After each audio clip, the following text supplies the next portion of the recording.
Hello hamsters, क्या आप जानते हैं कि सतोशी नाकामोटो कौन है? कोई अंदाजा लगा सकते हैं? आज हमें खुद जासूस बनकर पता लगाना है। मेरा मतलब है, भला किसे अच्छी मिस्ट्री पसंद नहीं आती?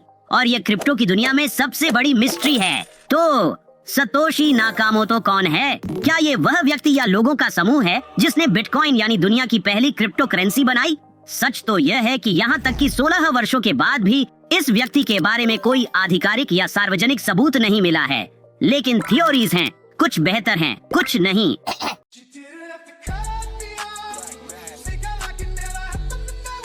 अब इससे पहले कि हम यह जानें कि कौन कौन है और अनुमान लगाने से पहले यहाँ पर यह कारण है कि क्यों इतने सारे लोग नाकामोटो होना चाहते हैं। हालांकि नाकामोटो पहला व्यक्ति नहीं था जिसने क्रिप्टो करेंसी की अवधारणा को समझा। उसने इसे काम कैसे कराया जाए इस समस्या का समाधान किया था। उन्होंने peer to peer distributed time stamp server की शुरुआत करके दोहरे खर्च की समस्या का समाधान किया, जिससे डिजिटल करेंसीज का व्यापक पैमाने पर उपयोग संभव हो सका। इसके बाद उनके निष्कर्ष 2008 में एक श्वेत पत्र में पब्लिश किए गए, जिसने प्रभावी रूप से दुनिया को क्रिप्टो करेंसी से परिचित कराया, जैसा कि आप देख सकते हैं। सतोशी नाकामोटो द्वारा हस्ताक्षरित। बस कुछ और डिटेल के साथ 3 जनवरी 2009 को सातोशी ने पहली ब्लॉक, जिसे जेनेसिस ब्लॉक कहा जाता है, उसकी की माइनिंग की थी। थोड़ा आगे बढ़ते हुए 12 जनवरी 2009 को पहला बिटकॉइन ट्रांजैक्शन हुआ था, जिसमें सातोशी नाकामोटो और हैल फिन्नी के बीच 10 बिटकॉइंस का आदान प्रदान हुआ था। तब से लेकर 2010 तक सतोशी बिटकॉइन सॉफ्टवेयर पर काम करते रहे। उनका अंतिम सार्वजनिक संदेश 12 दिसंबर को जारी किया गया था। इस समय नाकामोटो ने कहा, डिनायल ऑफ सर्विस या DOS पर और काम करने की आवश्यकता है। हालांकि प्राइवेट मैसेज माइक हर्न के साथ जारी रहे, जो बिटकॉइन के डेवलपर्स में से एक हैं। उन्होंने उस ईमेल को साझा किया जो उन्हें नाकामोटो से 23 अप्रैल 2011 को मिला था, जिसका शीर्षक था एक holding coins in an unspendable state for a rolling time window. उस समय उन्होंने नाकामोटो के बिटकॉइन कम्युनिटी में वापसी की संभावना के बारे में पूछताछ की थी। अंतिम से पहले वाला पुष्टि किया गया मैसेज अप्रैल 2011 में जारी किया गया। नाकामोटो ने दावा किया कि उन्होंने अन्य चीजों की ओर ध्यान लगाया है। अंतिम ईमेल में कहा गया था, मैं चाहूंगा कि आप मुझे एक रहस्यमय व्यक्ति के रूप में बात न करें। फिर 2011 में अचानक से सातोशी नाकामोटो गायब हो गए।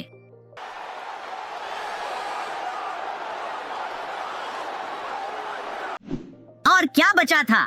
एक पर्सनल स्टैश जिसमें अनुमानित 1 मिलियन बिटकॉइन शामिल हैं, जो अपने चरम पर लगभग $73 बिलियन के मूल्यांकित हैं, जिसे तब से छुआ नहीं गया है। Here comes the money. Here we go. आज की कीमतों पर यह सातोशी नाकामोटो, जो भी वे हों, को ग्रह पर सबसे धनी 15 लोगों में से एक बना देता है। बहुत अधिक पैसा और निश्चित रूप से दुनिया की सबसे बड़ी क्रिप्टो करेंसी बनाने का प्रभाव होने की वजह से रहस्य शुरू हुआ और अभी भी जारी है। सातोशी नाकामोटो कौन है? हालांकि यह पूरी तरह से निर्णायक नहीं है। पहला अनुमान सर्गे नाज़ारोव था, जिसने बिटकॉइन के व्हाइट पेपर प्रकाशित होने से ठीक पहले smartcontract.com डोमेन पब्लिश किया था, और उनके पास वही शुरुआती अक्षर हैं जैसे कि सातोशी ने वैनिटी बिटकॉइन पते के लिए सुझाए थे। यह भी पता चला था कि बिटकॉइन के पहले संस्करण का एक रूसी प्रॉक्सी का उपयोग हुआ था।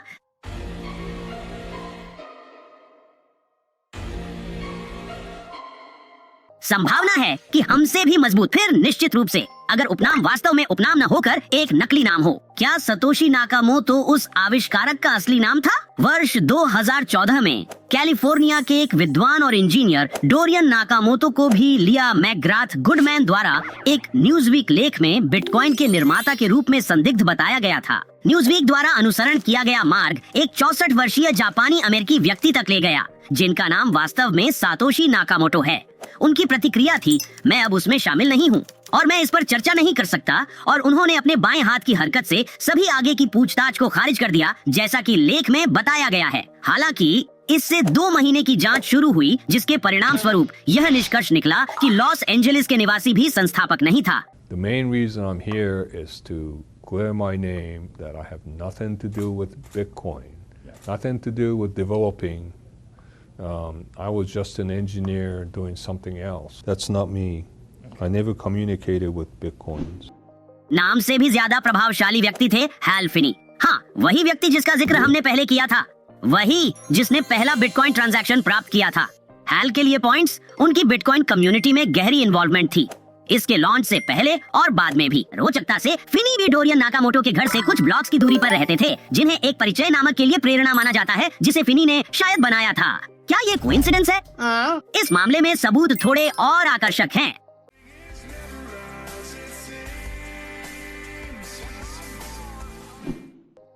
तो हम अपने सभी संभावित संदिग्धों की बात कर रहे हैं। शायद यह गलत शब्दावली है, क्योंकि बिटकॉइन बनाना निश्चित रूप से कोई अपराध नहीं था। हमें निक्स जाबो पर विचार करना होगा, जिन्होंने 1996 में स्मार्ट कॉन्ट्रैक्ट्स का निर्माण किया। यह शुरुआती साइफरपंक बिटकॉइन सर्कल में कई दोस्तों के लिए जाना माना था, और उन्होंने एक डिजिटल मुद्रा का प्रस्ताव दिया जिसे बिटगोल्ड कहा गया था, जिसे उन्होंने 2005 के ब्लॉग पोस्ट में प्रस्तावित किया था। उनकी अवधारणा का उद्देश्य थर्ड पार्टी ट्रस्ट की आवश्यकता को समाप्त करना था। अन्य सुराग थे, जैसे एक स्टाइलोमेट्रिक्स एक्सपर्ट का निष्कर्ष था कि जाबो की राइटिंग स्टाइल सतोशी के राइटिंग से मिलती जुलती है, और जाबो और सतोशी दोनों इकोनॉमिस्ट कार्ल मैंगर का उल्लेख करते हैं। मगर योगदान के बावजूद भी कम्युनिटी में जाबो को बिटकॉइन का निर्माता होने के रूप में अयोग्य घोषित कर दिया गया। तब मई 2020 में यूके के क्रिप्टोग्राफर एडम बैक उनकी राइटिंग और कोडिंग स्टाइल के साथ साथ साइफरपंक कम्युनिटी में उनकी इन्वॉल्वमेंट के लिए एक और उम्मीदवार बन गए।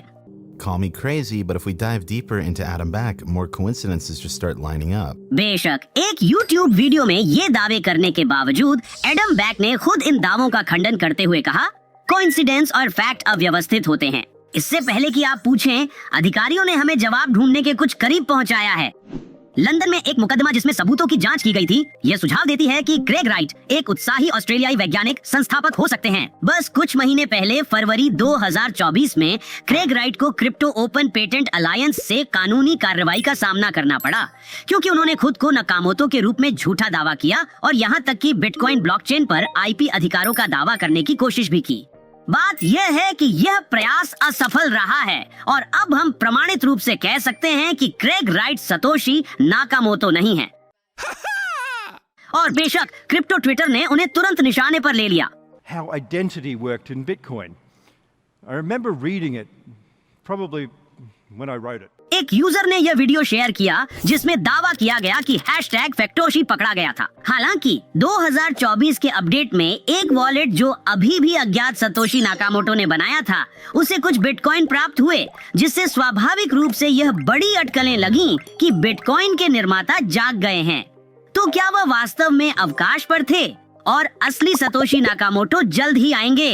तो हैमस्टर्स, क्या आप सुरागों से कोई अंदाजा लगा पाए, या हमें जासूसी जारी रखनी चाहिए? वीडियो देखने के लिए धन्यवाद। सब्सक्राइब करें और याद रखें, हैमस्टर्स ताकतवर होते हैं। हम सब एक साथ हैं और एक दूसरे के लिए है। बाय।